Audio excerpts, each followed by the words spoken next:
우리 허태정 시장님, 네. 질의하겠습니다.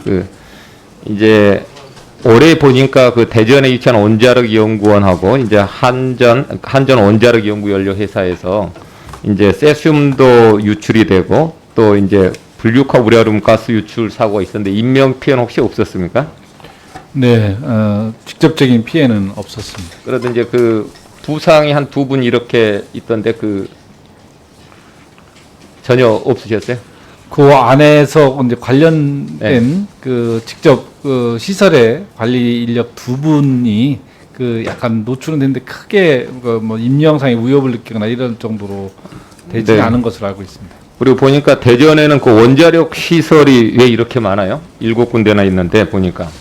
주로 대전은 이제 원자력 연구원을 중심으로 해서 원자력 안전기술원, 통제기술원 등 원자력 기술과 안전과 관련된 주 연구기관들이 모여 있고 집적돼 있다 보니까 아무래도 다른 지역에 비해서 관련 기관들이 많이 모여 있습니다. 근데 원자력 안전을 지키는데 시민들 안전은 대책은 잘 세워져 있습니까? 뭐 열심히 저희 대전시 차원에서 노력을 하고 있습니다만 기본적으로 원자력 안전과 관련된 권한이 국가사무 업무로 돼 있어서 사고 발생에 대한 대처는 지방정부가 하고 있습니다만 원자력 안전 정책을 관리하는 건 기본적으로 국가가 중심이 돼서 하고 있어서 많은 어려움이 있는 것도 사실입니다. 그 어려움이 어떤 게 있나요? 일단 감독 권한이 없음으로 인해서 상시적으로 원자력 관련 시설에 대한 안전점검을 지자체가 주도적으로 할 수 없다는 것이 가장 큰 애로사항 중에 하나이고요. 사고 발생 시에 현장에 공동으로 조사를 한다는 이런 데서 좀 적극성을 발휘하기가 어려운 그런 문제점들이 있습니다. 네, 그래서 지금 후쿠시마 원전 사고 이후에 정부에서 이제 방사선 비상계획구역을 이렇게 이제 발표를 했죠. 네. 네, 그런데 발표된 대책법에 의해서 이렇게 잘 준비를 하고 계신가요? 뭐 저희들 시 차원에서 할 수 있는 행정력은 총동원해서 하고 있는 상황입니다. 그러니까 행정만 됐지 거기에 따르는 안전 대책에 대한 인프라는 아직 잘 안 되고 계시죠? 그런 여러 가지 분야에서 아까 말씀드렸던 것처럼 행정을 행사할 수 있는 권한들이 제한돼 있다 보니까 구체적인 내용들을 다 확보하는 데 있어서는 어려움들이 좀 있습니다. 그럼 원자력 연구원에 이런 데서 이제 보통 5km 내에는 이제 조금 지원되는 게 있는데 5km 밖에 있는 경우에는 어떻게 되는가요? 대전시는 기본적으로 이 원자력 발전 시설이 아닌 연구 시설로 분류돼 있기 때문에 그건 정부의 지원 사업들이 재정적인 지원이 이루어지고 있지 않습니다. 지금 일체 아무것도 없는 거죠? 예, 그렇습니다. 네. 여기 보니까 뭐 지역자원 시설세 같은 경우에서도 보니까 이제 중저준위 방패물과 고준위 폐기물이 있는데 여기에도 논란이 같이 있나요? 그렇습니다. 지금 지역자원 시설세를 신설해서 저희 대전같이 연구 시설이라고 하지만 실제로 원자로가 가동되고 있고 또 중저준위가 3만 드럼 그리고 고준위가 4.2톤 정도가 지금 저희 연구 시설 안에 있기 때문에 이분들에 대한 지원 사업들이 반드시 이루어져야 된다는 것이 저희 대전시의 입장입니다. 네, 시장님께서 대전 시민들의 안전을 위해서 더 많은 노력을 해주시고요. 후쿠시마 원전 사고의 문제점을 교훈 삼아서 대전 시민을 위해서 안전 대책을 이렇게 잘 세워주시기 바랍니다. 네, 알겠습니다. 네.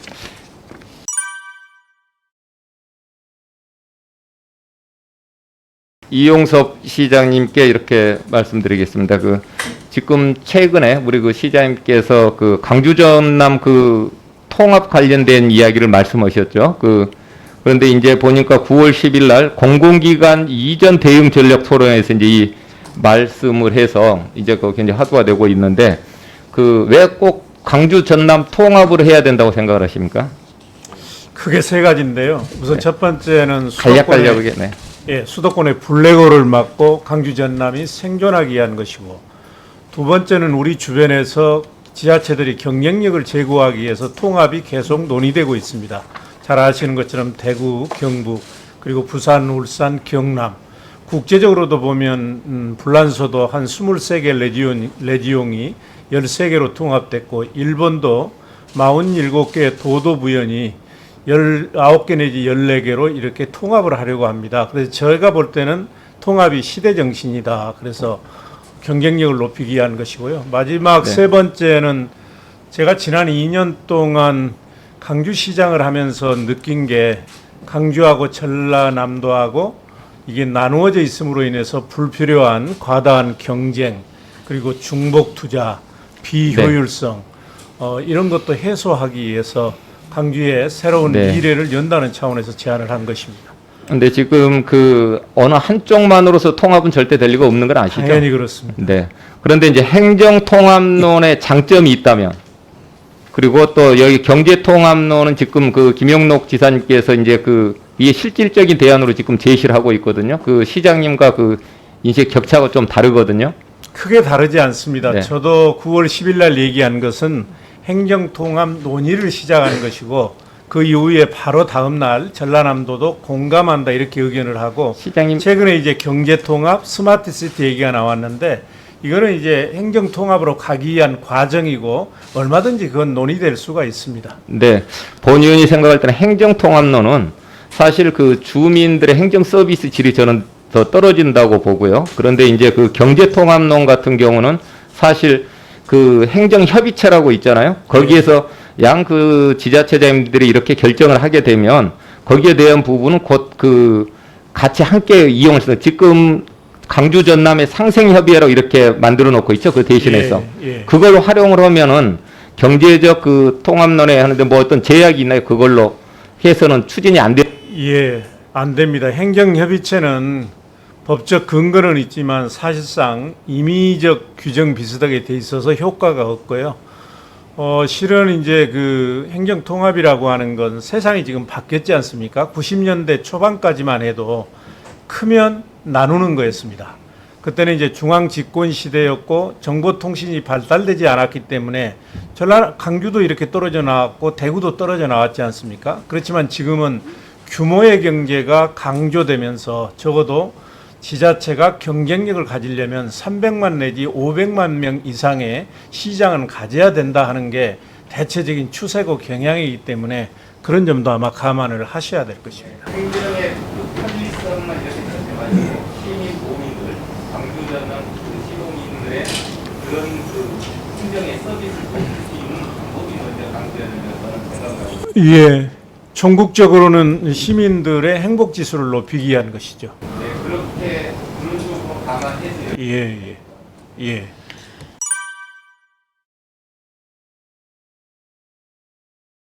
네, 김민철 의원입니다. 그 대전 허태정 시장님께 이렇게 질의하겠습니다. 그 대전의 산하 기관 단체 현황을 이렇게 한번 살펴보겠습니다. 예, 바로 말씀드리겠습니다. 그 보니까 공사공단이 4곳이고 그리고 이제 출연 기관이 12곳 총 16건 맞으시죠? 예, 그렇습니다. 네. 여기 이제 부채 현황을 보니까 2017년부터 그 2년 동안 이제 부채가 늘어난 곳 산하기관이 6곳, 그리고 작년에 부채가 늘어난 곳도 6곳, 그리고 이제 특히 대전도시공사 같은 경우는 그 빚이 이제 한 5,065억의 그 부채를 안고 있더라고요. 그런데 이제 그 전체 산하에서 총 부채가 6,449억 원입니다. 그런데 대전시의 산하 기관장들 성과급을 이렇게 보니까 그 성과급은 꼬박꼬박 챙기는데요. 뭐 당연히 성과급은 있어야 되겠죠. 그런데 좀 너무 과하지 않는가 하는 이야기가 들어서 말씀드리려고 그러는데요. 뭐 성과급을 보면 지금 저게 보이시는지 모르겠지만 그 아마 경영평가를 해서 성과급을 책정하고 있죠. 예, 그렇습니다. 네, 근데 그 경영평가는 그 제가 봤을 땐 좀 부실하게 한 것 같다는 판단이 들어요. 그 예를 들어서 이익이 적은 것도 경영평가 높고 뭐 약간 더 많이 남아도 뭐 비슷하고 같거나 적거나 이게 좀 제가 봤을 때는 제가 전문적 지식이 없어서 그런지 몰라도 중구난방식으로 이렇게 좀 되어 있다. 이런 말씀을 드리는데, 그리고 다른 지역의 그 산하 기관장들에 비해서 뭐 상당히 많이 받는 부분이 있어요. 이제 대표적으로 보니까 여기에 대전 마케팅 공사 같은 경우는 그 2019년대 작년에 350% 성과급을 받았습니다. 그런데 이런 곳은 그 2018년보다 그 부채가 더 늘어난 지역입니다. 그래서 이런 것이 더 많이 350%, 270%, 더 대전도시공사가 그리고 대전경제통상진흥원 그리고 대전신용보증재단 여기 하는 250%뭐 이렇게 돼 있는데요. 여기에 대해서 뭐 하실 말씀 있으면 짧게 한 말씀 해주세요. 예, 부채에 관한 것은 그때그때의 어떤 사업 상황에 따라서 부채율이 움직일 수 있는 부분이고, 대전도시공사 부채가 많이 늘었다는 것은 도안 신도시 개발 아니, 과정하고 깐깐이 하지 호수공원 마시고. 조성 과정에서 생긴 이 그 성과급이 350%까지 산하단체에 이렇게 가는 게 옳으시냐고요. 저희들이 이제 평균적으로 전체 그 성과급 지급할 때는 다른 지역의 평균적인 기준이나 이런 것들을 충분히 고려한 다음에 결정을 하고요. 실무에서 그걸 조율을 하는데 한번 더 검토해 보겠습니다. 네, 이제 이게 350 성과급 이제 지급률은 타 지자체와 비교해서 좀 과도한 수준이거든요. 그래서 좀 합리적인 방안을 찾아서 조정을 해 주시고 시정해 주시기 바랍니다. 네. 네.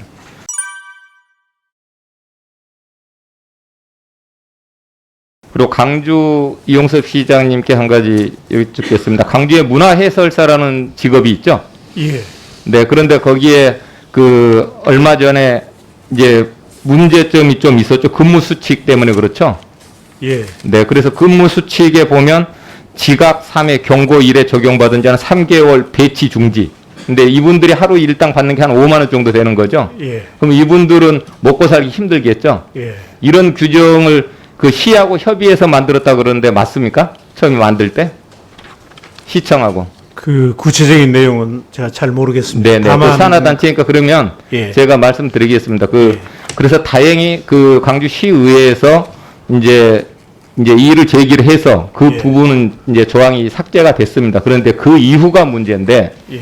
거기에 1인 시위를 하고 그리고 언론사에 이런 근무 수칙의 부당함을 이렇게 제보를 하고 하는 사람이 공익 제보자라고 보입니까? 그렇지 않습니까? 예, 공익 제보적 성격이겠죠. 네, 그렇죠. 예. 그러면은 이분이 지금 관광 해설사 위탁 기관에서 대표하고 지금 명예훼손으로 이렇게 소송을 하고 있는 것도 알고 계십니까? 제가 이번에 국정감사 준비하면서 알았습니다. 네. 그래서 또 거기에 이 문화해설사 전에는 관광협회에서 운영을 했을 때 이런 문제가 없었는데 해설사를 이제 이번에 문화관광발전연구소에서 맡은 위탁 업체가 이런 근무 수칙을 가지고 이제 직원들을 이제 괴롭힌다는 것인데요. 그 이유는 정리가 됐는데 여기에 대한 기관 처분이나 이런 게 하신 게 있습니까 혹시? 자, 이 문제를 솔직히 잘 모르겠습니다. 그래서 그러시면 말씀 주시면 네. 내려가서 잘 살펴서 네, 잘 살펴보시고 예, 또 그분들 간두시 예, 잘 알겠습니다. 예.